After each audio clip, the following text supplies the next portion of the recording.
light, 2 lights, 3 lights, 4 lights, 5 lights, and it's go, go, go, go! Hello everyone and welcome to a brand new episode of the 5 Red Lights. My name is Aaron, I am your host, and today we are looking at the results for the vote for the July Driver of the Month. Now, why do we do Driver of the Month? Earlier this season I thought, well, the Driver of the Day vote is a little bit too narrow. Of course, everyone can have a really good race, but that just tells you from one race. Let's see how people fare over a month. And also, if you're in a top car and you end up down the back for some reason, it's very easy to overtake a lot of people because you've got better machinery and then almost swing the vote in your favour. So let's have a look at how people fare over a several race period. And the races for July were the Austrian Grand Prix, the second race at the Red Bull Ring, the British Grand Prix and the Hungarian Grand Prix. Now, of course, the Austrian Grand Prix wasn't overly exciting. There was a few controversial penalties dished out by the stewards, which kept us all pretty irate on Twitter and Instagram and general social media. And then that all cropped up again when Silverstone happened, because we had the first F1 sprint, and of course there was that collision between Lewis Hamilton and Max Verstappen. Hungary was just crazy. We had a first lap collision, we had a red flag, a second in as many races because there was a red flag at Silverstone as well. And then we had Lewis Hamilton being the only driver to take the 5 red lights for the second time while everyone else was in the pit lane. And who went on to win the race? None other than Esteban Ocon. Fantastic day for Formula 1. A brilliant month. And now we have a little break before the Belgian Grand Prix, which, little heads up, that will be included in the September Driver of the Month vote. There won't be one for August. There simply isn't any point, given there's only one race. And okay, you could include Hungary, but most of that weekend was conducted while it was still July. So nothing for August, but we will have a bumper month for September. So let's dive on into looking at the results for the July Driver of the Month. So in third place, we have a joint third place between Max Verstappen and George Russell. Let's talk about Max's month to begin. He enjoyed a bit of a mixed July, kicking it off in dominant style with a victory in Austria, backing up his equally dominant win a week earlier at the Red Bull Ring at the Styrian Grand Prix. Then he had the DNF after the collision with Lewis Hamilton, and he had a few bruises afterwards, but he came back fighting for Hungary. He had also won the first ever F1 sprint, which is a little bit of history in itself. We arrived in Hungary with all the furore about the collision and everything that followed that, and Max had his race ruined again on the opening lap, this time by the other Mercedes of Valtteri Bottas, who decided to play bowling on his way down to turn 1 and take out 3 of his competitors. Max collected a grand total of 31 championship points, and he saw his grip on the lead of the World Championship get wrestled away from him. So, he's performed really well, driven very well. Okay, the month has kind of gone from very high to very low for him, but he's still performing very consistently and doing a very good job. All things considered, he got P9 with pretty much half a car in Budapest, so that's an achievement in itself. And of course, he shares third place in this vote with the man of the moment at Williams, George Russell. He had a fantastic month in July, even if things also, like Max, didn't quite go all his way. He nailed his first ever Williams Q3 appearance in Austria. And then, he lost out to Alonso late on in the race, battling for P10, but it was a sign of things to come. Then in Friday qualifying at Silverstone, George thrilled the home crowd with a stunning lap to again reach Q3. He again would not score that elusive point, not even in the sprint. He did pick up a 3-place grid penalty. I know there was only points for the top 3, wasn't there? So he finished 9th on the road in the sprint, and then was demoted 3 places for collision with Sainz. So again, he failed to get that point, that elusive point at Silverstone.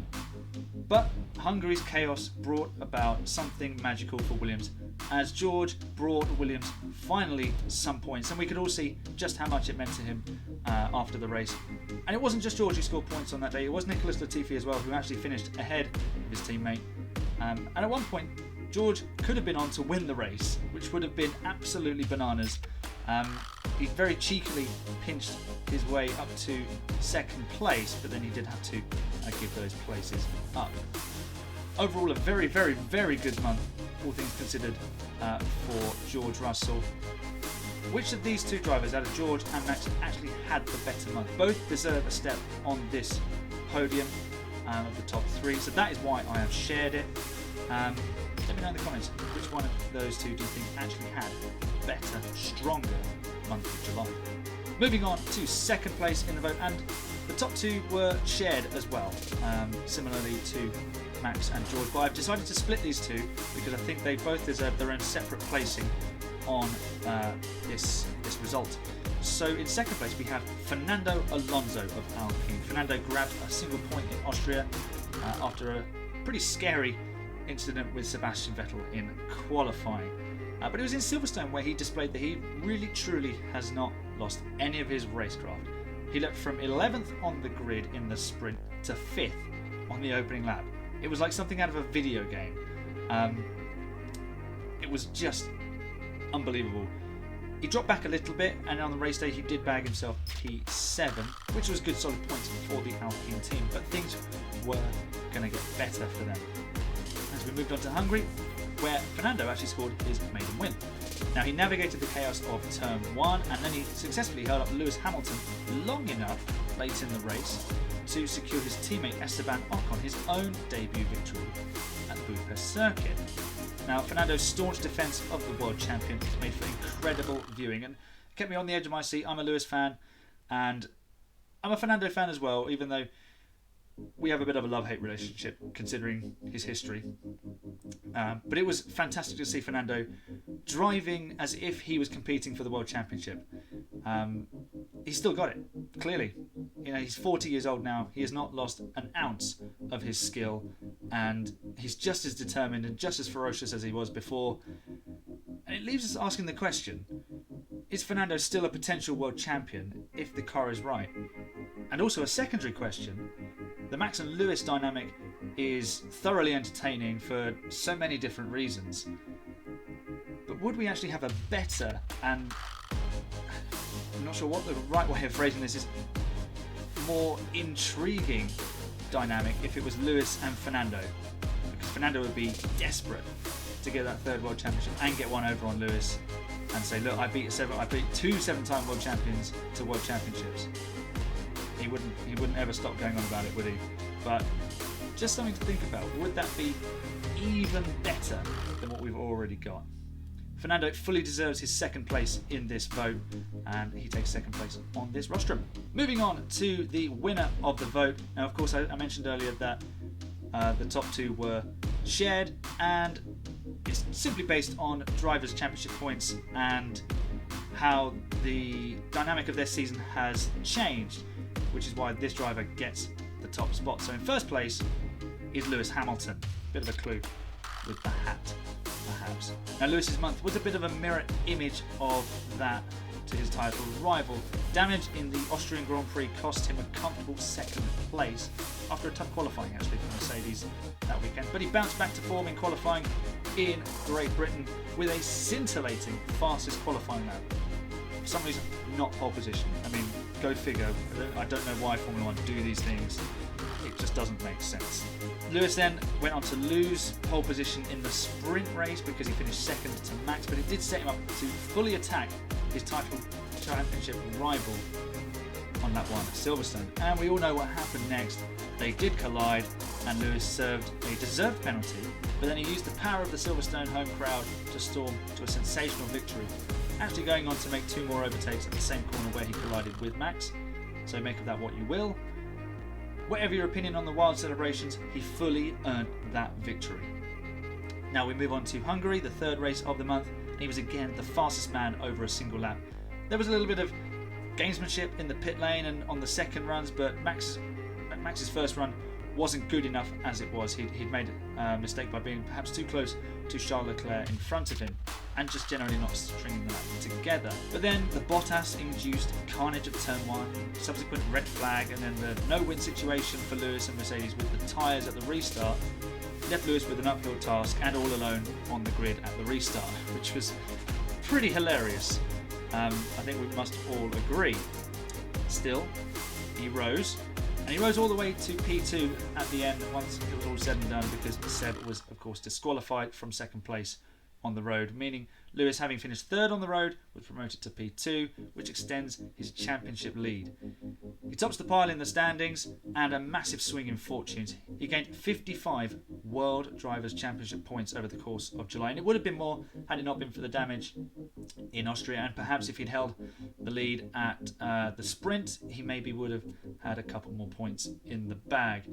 But it does take him to the top of the vote this month, so Lewis Hamilton collects his first Driver of the Month award. I'm sure this will rank right alongside his 7 World Championships, right alongside it, you know, maybe even a bit higher.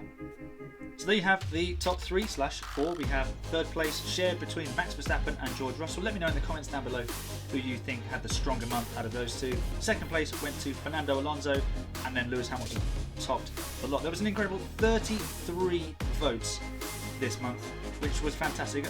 I opened it up to allow multiple votes, which is fantastic, so it might not be 33 different people, but 33 votes is more than the other 3 votes before put together.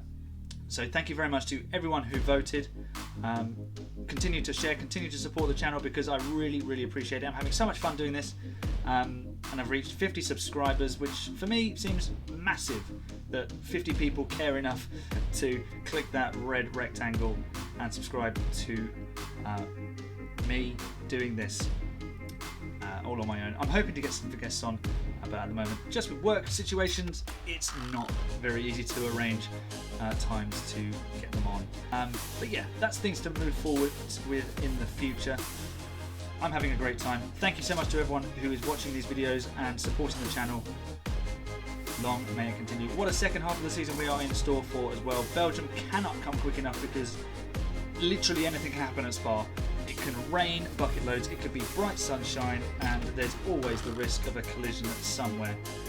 And it's just a brilliant circuit. It's just incredible. One day I'll get there. It's fantastic. That's enough for today. My name's Aaron. This has been the 5 Red Lights. Congratulations to Lewis on your first Driver of the Month award. And when the 5 red lights go out, I'll see you next time. Bye for now.